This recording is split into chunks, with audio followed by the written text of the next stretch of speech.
Hello friend, welcome back to channel. आज हम देखने जा रहे हैं बीएससी नर्सिंग उत्तराखंड का 2022 का बायो सेक्शन। तो चलिए स्टार्ट करते हैं। Question number 41, succus entericus is referred to as.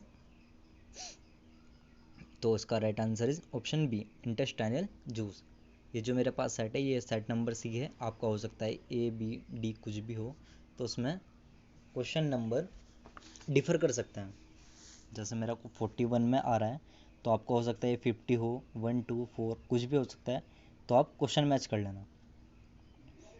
Question number 42, a specific recognition sequence identify by endonuclease to make cut at specific position within the DNA is. Right answer is palindromic nucleotide sequence.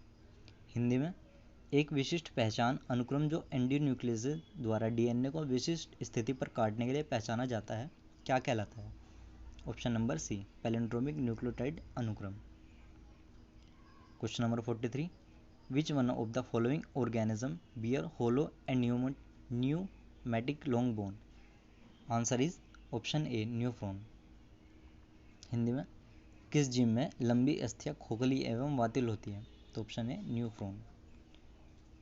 Question 44, DNA fingerprinting involves identified differences in some specific region in DNA sequence called as repetitive DNA. Right answer is repetitive DNA, option B. Question number 45, in some member of which of the following pair of families pollen grain retain their viability 4 months after release? And the right answer is option D, Rosaceae and Leguminaceae. Hindi में अगर हम देखते हैं, निम्नलिखित में से किन कुलों के युग में उनके कुछ सदस्यों में परागकणों की जीवन क्षमता उनके मुक्त होने के बाद महीनों तक रहती है? तो उसका right answer option D, rosaceae leguminosae. Question number 46, which one of the following statement is correct? इनमें से जो हमें सही है वो बताना है।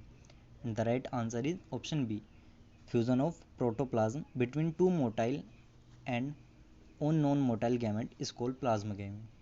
हिंदी में, अचल युग्मकों पर दो चल युग्मकों के बीच जीव द्रव्य के संलयन को कोशिका द्रव्यलयन कहा जाता है।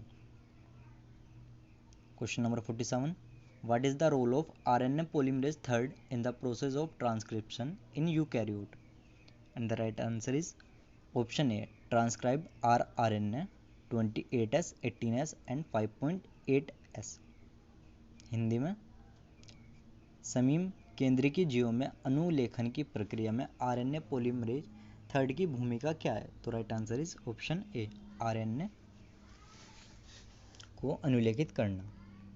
Question number 48, when gene targeting involving gene amplification is attempt in an individual tissue to treat disease, it is known as option B, gene therapy.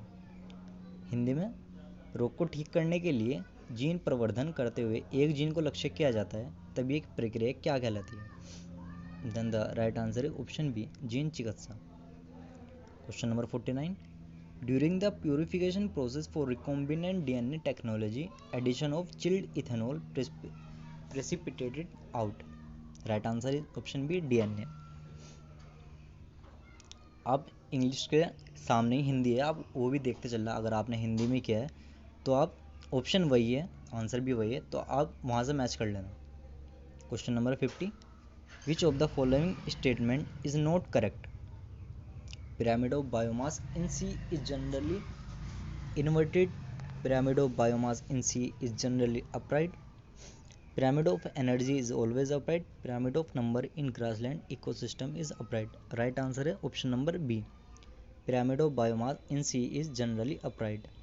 Hindi में, समुद्र में जीव भार का पिरामिड साधारणतया सीधा होता है। Question number 51, the site of perception of light in plant during photoperiodism is. And the right answer is D, Hindi में, प्रकाश कालिता के दौरान पादपों में प्रकाश के अवगमन का स्थान कौन सा है? ऑप्शन नंबर डी, पत्ती। Question number 52, which of the following are not secondary metabolites in plant? And the right answer is option B, amino acid glucose. ये निम्नलिखित में से कौन पादपों में द्वितीयक उपाचयज नहीं है? ऑप्शन नंबर बी, अमीनो अम्ल ग्लूकोज।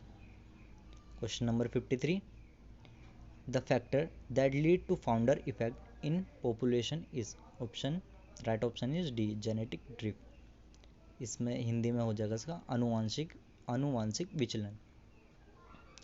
Question number 54, the fruit fly has 8 chromosome to n in each cell during interphase of mitosis. If the number of chromosome at G1 phase is 8, what would be the number of chromosome after S phase? And the right answer is A, 8। इसका अगर हम हिंदी में देखते हैं, फल मक्खी की प्रत्येक कोशिका में 8 गुणसूत्र होते हैं। यदि सूत्री विभाजन की अंतरावस्था की जीवन प्रावस्था में गुणसूत्रों की संख्या 8 है, तब प्रावस्था के बाद गुणसूत्रों की संख्या क्या होगी? तो वो 8 ही रहेगी, बदलती नहीं है, संख्या नहीं बदलती है। Question number 55, mutation in plant cell can be induced by? And the right answer is option C, gamma rays. Hindi में पादप कोशिकाओं में किसके द्वारा उत्परिवर्तन प्रेरित किया जाता है? इसका राइट आंसर है गामा किरणें। Question number 56, typical angiosperm embryo sac at maturity is? Right answer is 8 nucleated and 7 cell। Hindi में परिपक्व अवस्था में एक प्रारूपीय आवर्तबीजी भ्रूण कोश निम्नलिखित में से कौन सा होता है? Right answer is option a, 8 केंद्रकीय और 7 कोशिकीय। Question number 57, plant follow different pathway in response to environment or phase of life to form different kind of structure. This ability is called? Right answer is plasticity। पर्यावरण के प्रत्युत्तर में पादप विभिन्न पथों का अनुसरण करते हैं या विभिन्न प्रकार की संरचनाओं के निर्माण के लिए विभिन्न अवस्थाओं का अनुसरण करते हैं। इस क्षमता को क्या कहा जाता है? राइट आंसर इसका option number C. Question number 58, DNA strand on a gel stain with ethidium bromide when weaved under UV radiation appear as? Right answer is option number B, bright orange band। ये चमकीली नारंगी पट्टियाँ। Question number 59, production of gamete by the parent, formation of zygote, the F1 and F2 plant can be understood from a diagram called? Right option is C, Punnett square. Hindi में जनकों द्वारा युग्मकों का उत्पादन, युग्मज का निर्माण और F1 और F2 पादकों को निम्नलिखित में से किस चित्र द्वारा समझा जा सकता है? ऑप्शन नंबर सी, पनेट वर्ग। Question number 60, in spite of inter specific competition in nature which mechanism the competitive species might have evolve for their survival? Right answer is option A, resource partitioning. Hindi में अगर हम देखते हैं तो प्रकृति में अंतर जातीय प्रतिस्पर्धा के बावजूद प्रतिस्पर्धा करने वाली जातियों ने अपनी उत्तरजीविता के लिए कौन सी विधि का विकास किया होगा? आंसर है संसाधन विभाजन। ये हमारा बायो का सेक्शन कंप्लीट हो गया है। तो अब हम इसके नेक्स्ट पार्ट में देखें केमिस्ट्री।